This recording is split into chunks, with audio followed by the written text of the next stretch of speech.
El tema que vamos a trabajar el día de hoy son las evidencias del proceso evolutivo. ¿Cómo sabemos que ha habido evolución? Los fósiles ofrecen evidencias del cambio evolutivo del paso del tiempo. La anatomía comparada ofrece evidencias de que la descendencia ha sufrido modificaciones en el transcurso del tiempo. Las etapas embrionarias de los animales sugieren la existencia de antepasados comunes, por lo tanto, tenemos características comunes. Los análisis bioquímicos y genéticos modernos que hoy en día tenemos ponen de manifiesto el parentesco entre diversos organismos. Y la biogeografía es la disciplina que estudia la distribución de los seres vivos en el planeta y la semejanza y cercanía que presentan. La evolución es ampliamente aceptada en la actualidad. En la actualidad prácticamente todos los biólogos consideran la evolución como un hecho. El hecho de la evolución es tan bien establecido como cualquier otro de las ciencias, tan seguro como la traslación de la Tierra alrededor del Sol.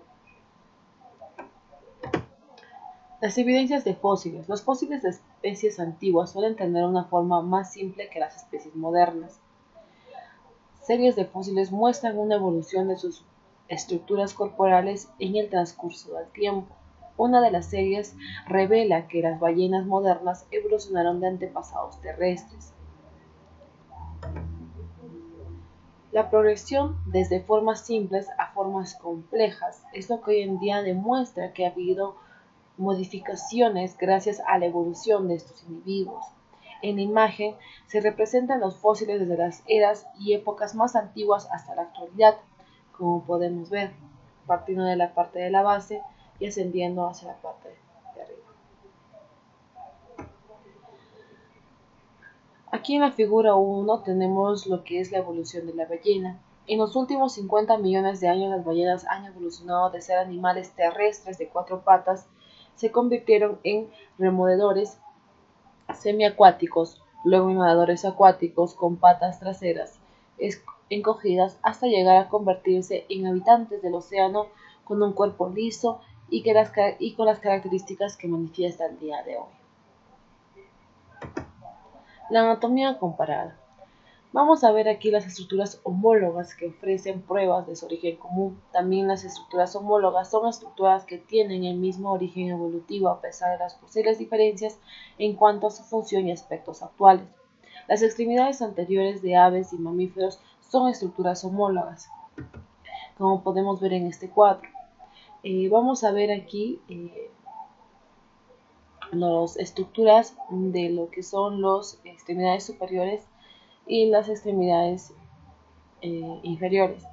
Si nosotros nos podemos observar, vamos a ver que tenemos estructuras de huesos semejantes, como podemos ver del brazo. En un humano encontramos que el húmero, el cúbito, el radio, el carpo, el metacarpo y las falanges. En un perro podemos encontrar las estructuras semejantes. Claro que no son iguales morfológicamente, pero vienen a ser las mismas estructuras con diferente forma, ¿ya? Y que se van adaptando al individuo y a las funciones que se desempeñan, lo cual significa que hay, digamos, un punto de origen o un antecesor en común. Como podemos ver en el cuadrito, vienen a ser las estructuras homólogas, cada uno con una función diferente. Pese a las grandes diferencias en cuanto a su función que desempeña cada una de estas, las extremidades anteriores de todos estos seres vivos contienen el mismo conjunto de huesos, heredados por evolución de un antepasado en común. Los huesos se muestran en diferentes colores para poder resaltar las correspondientes entre las diversas especies, o sea, la similitud. Como podemos ver el húmero, que está de color rojito, lo podemos ver en todas las estructuras, pero con diferentes, digamos, formas, ¿no? Pero viene a ser el mismo hueso. El tiempo evolutivo sí va a modificarse y, como les he mencionado, va a tener un antecesor en común. Por ejemplo, aquí podemos ver la divergencia evolutiva. De un antecesor en común vamos a poder ver que se puede diferenciar entre un ser volador, entre un ser que llega a nadar y un ser que llega a andar. La anatomía comparada, las estructuras vestigiales, son restos de estructuras heredadas de nuestros ancestros que hoy en día pues a nosotros ya no es útil o no tenemos utilidad, pero aún las presentamos porque es parte de la evolución. Estas de aquí desempeñan importantes funciones en lo que eran nuestros ancestros y hoy en día ya no. Por lo tanto, no tienen un propósito obvio en los organismos modernos o ya evolucionados que tienen en la actualidad. Por ejemplo, uno de ellos es el que presentamos en el intestino grueso, lo que es el apéndice, que es considerado como un vestigio. También las muelas del juicio, que son molares que ya no necesitamos ya que nosotros presentamos una alimentación diferente a nuestros antepasados. También las estructuras vestigiales incluyen los molares de los vampiros, o digamos estructuras que eran un poquito con dientes con similitud a los caninos. Los huesos pélvicos de las ballenas y de ciertas serpientes también que manifiestan algunos de estos vestigios.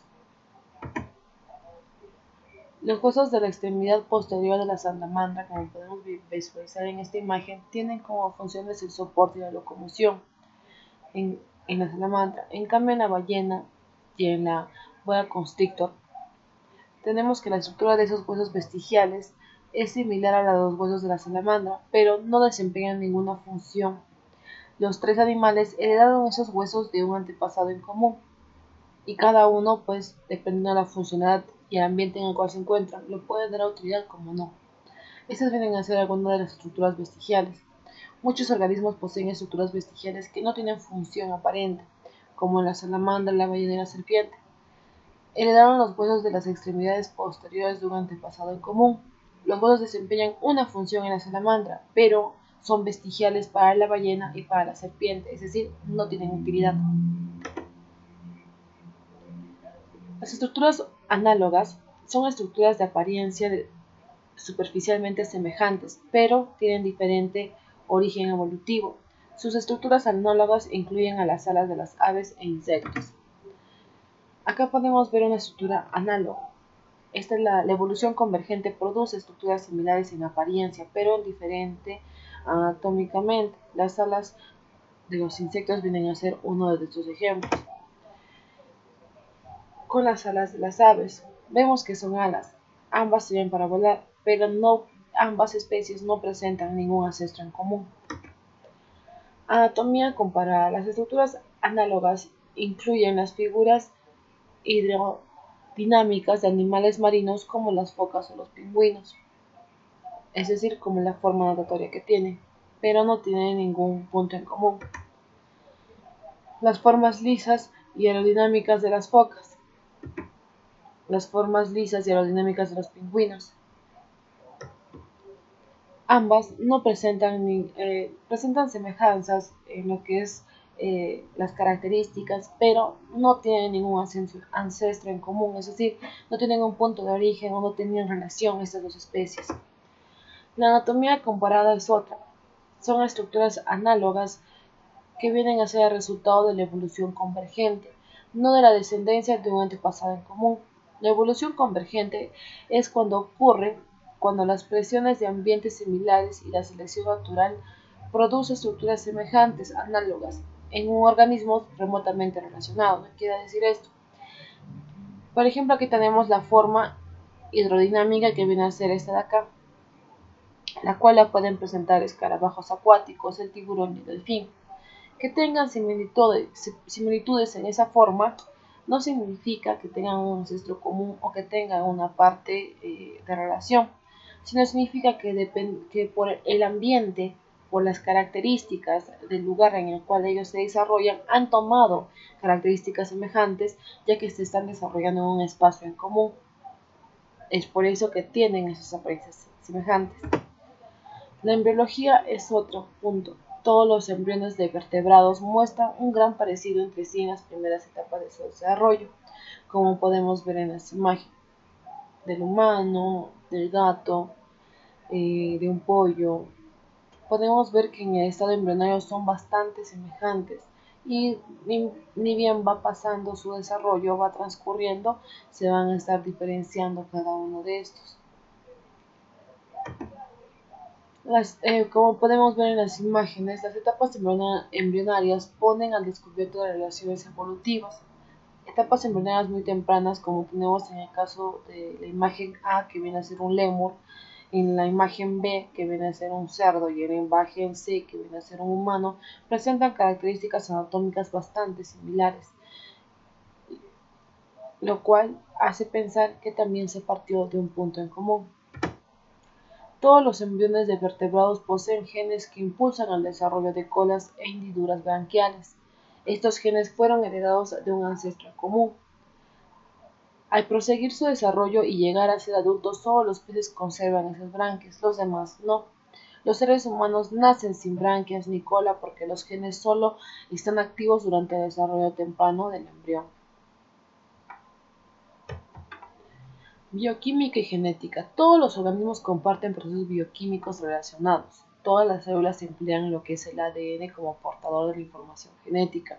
Todas las células utilizan el ARN y aproximadamente el mismo código genético para poder traducir la información genética de sus proteínas. Todas las células emplean aproximadamente el mismo conjunto de 20 aminoácidos para formar estas proteínas. Y todas las células utilizan el ATP como portador de energía celular. Son sorprendentes las similitudes genéticas entre los organismos y sugiere una relación evolutiva. Comparar secuencias de nucleótidos de ADN de especies diferentes pueden proporcionar información sobre su parentesco evolutivo. Podemos comparar una secuencia de nucleótidos de cada uno de 5 grupos de los primates. Tenemos de los humanos, chimpancés, gorilas, orangutanes y gibones, en lo cual, según la secuencia genética, podemos ver semejanzas y similitudes en esta propia información. Por ejemplo, la secuencia de los nucleótidos de ADN del gen del citocromo en los humanos y en los ratones es muy similar, lo que sugiere una ascendencia compartida, es decir, lo que sugiere que teníamos un punto o un ancestro común. La semejanza, lo que podemos encontrar en la similitud es lo que está resaltado de color celeste. La semejanza molecular pone de manifiesto las relaciones evolutivas que tenemos nosotros con el ratón. Las secuencias de ADN de los genes que codifican el citrosomo C en un humano y en el ratón, de los 315 nucleótidos en el gen 30 resultan semejantes, lo que se encuentran resaltados de color azul, y difieren entre las dos especies. Podemos ver que los que se encuentran resaltados son los puntos en los cuales vamos a diferir, o sea, son las únicas diferencias que presentamos genéticamente con ellos. La biogeografía. La biogeografía es la disciplina que estudia la distribución de seres vivos en el planeta, además de explicar los procesos que permitieron esta distribución geográfica. Como podemos ver aquí, los camélidos de Sudamérica. Podemos encontrarlos en diferentes lugares como la vicuña, la alpaca, el guanaco, la llama, el dromedario, los camélidos de Asia y África y el camello bactriano. La familia de los camélidos se diversificó de acuerdo a su distancia y adaptación en diferentes hábitats en los cuales se encontraban. Ello constituye una prueba biogeográfica más de la evolución. Es decir, que a pesar que todos estos vienen a ser camélidos, presentan características diferentes de acuerdo al ambiente en el cual se han desarrollado. Eso sería todo, chicos. Muchas gracias. Nos vemos a la siguiente clase.